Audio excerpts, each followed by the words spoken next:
Hello বন্ধুরা, দেখো আজ একটু ধনে পাতার বড়া করব। ধনে পাতা, কাঁচা লঙ্কা, বেসন, নুন এই দিয়ে আমি এখন এটা মিক্স করছি। এটা বড়া করব।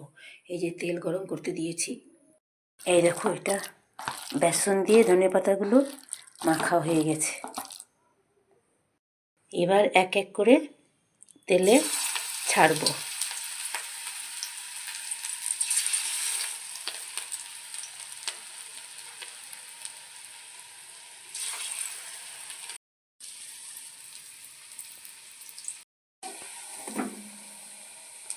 এখন আমি ধনেপাতা বড়াগুলো একটু পাল্টে নিচ্ছি।